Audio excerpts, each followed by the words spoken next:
to bona fide superstars. The music mixed with the myth made that near inevitable.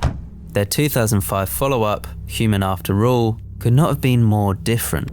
Discovery is polished disco pop perfection. Human After All is dark, raw, minimalist, mid? Critics called it tired and repetitive, but maybe that was the point. French theorist Paul Virilio coined the phrase dromology, the idea that human civilization is tied to the acceleration of movement, of people, of information, of media. The faster something moves, the more power it holds.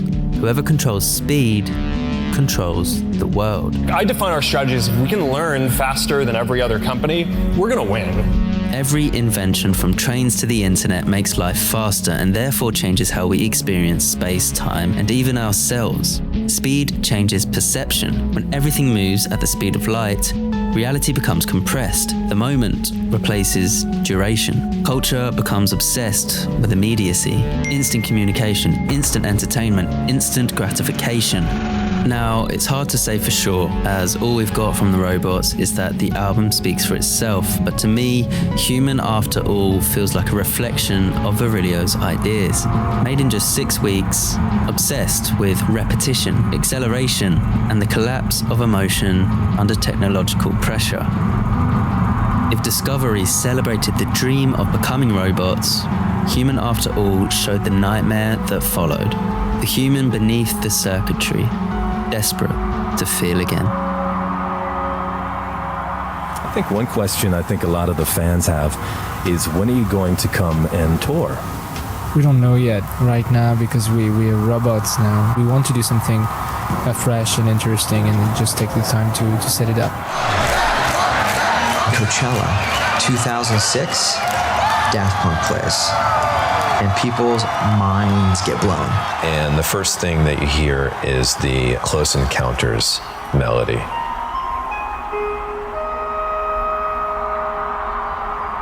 And then the curtain slowly parts to reveal this pyramid.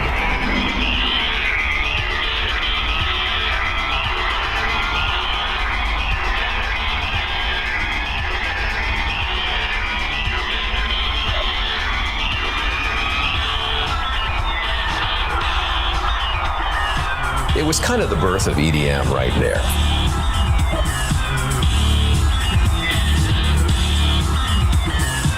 They're the ones that were there first before anyone else. So for me to hear them today was amazing.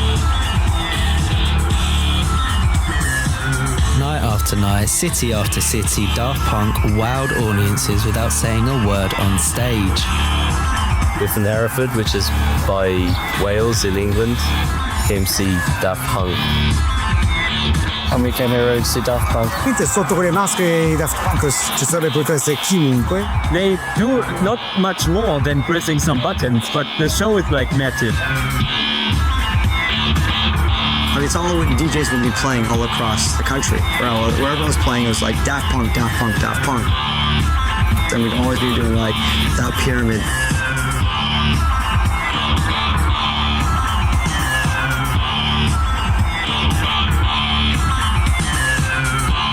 The last 8 years were filled with different experiences, from going on tour for almost a year and a half or 2 years in 2006 and 2007, and then working on Tron in 2009 and part of 2010. But mostly we were interested in taking the time to reinvent ourselves and see where we could go next.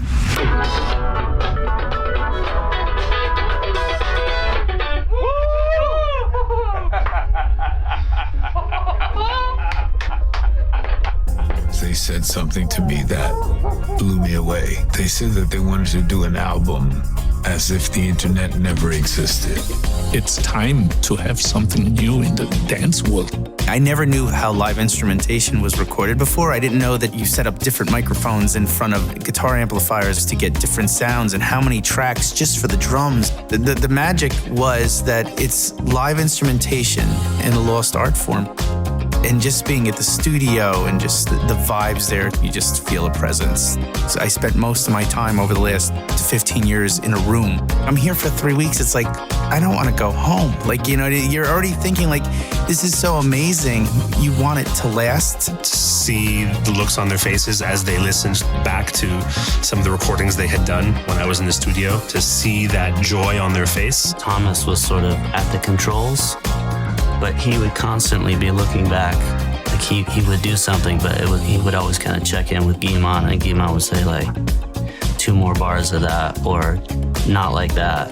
I had 3 microphones, and I said, are they afraid that one microphone would not work? So I asked the technician, why are you using 3 microphones?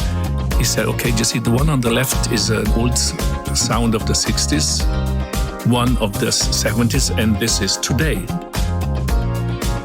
Who would hear the difference? And he said, nobody. So I said, so why is Thomas doing it? Oh, he said, he would hear the difference. This is a chance to do what every great artist wants to do, is to offer their audience a chance to be elevated to a new intensity of emotion. When I worked with the guys, it wasn't like I was just Nile Rodgers doing a session. It was being inspired by people and artists that make you go to another level. They make you up your game, even if your game is pretty good. It's crazy because, you know, on 2 sides of the Atlantic, we were both like in the same place. Like, let's go back to that magical time where music and the liveliness of music is what moved people. This is what happens, right? This is what happens to life. It evolves. It changes. You can't help it. And that's what has happened with the robots. They've come to a place that's beyond where they started, and they've evolved. When the music becomes focused on the effects that are being used or the presets of sounds, it's just computer. There's no soul there. It's kind of ironic. Two androids are bringing soul back to music. And the Grammy goes to? And the Grammy goes to Random Access Memories. On the behalf of the robots, of course, they want to thank their families. Honestly, I bet Prince is really proud of these guys right now. This is the most insane thing ever. Back when I was drinking and using, I used to imagine things that weren't there that were frightening. And then I got sober, and 2 robots called me and asked me to make an album. This is a legend. This is a labor of love. We are all so grateful. God bless you. Thank you to the Academy.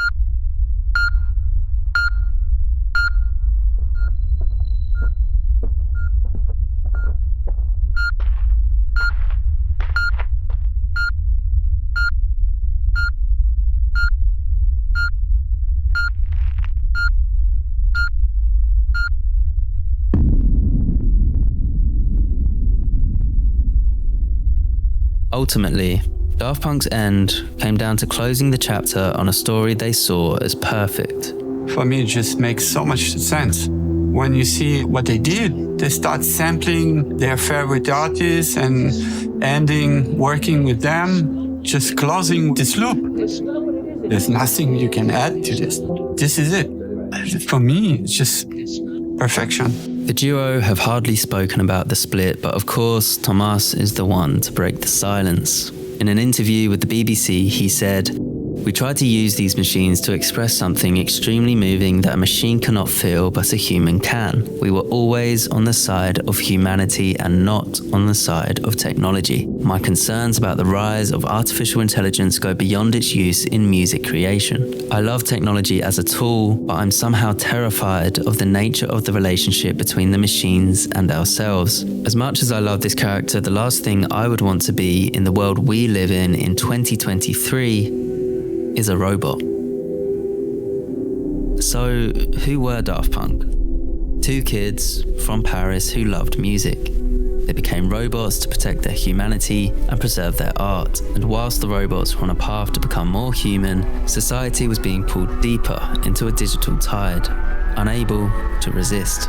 Daft Punk may have powered down, but their music remains alive, immortal digital, and profoundly human.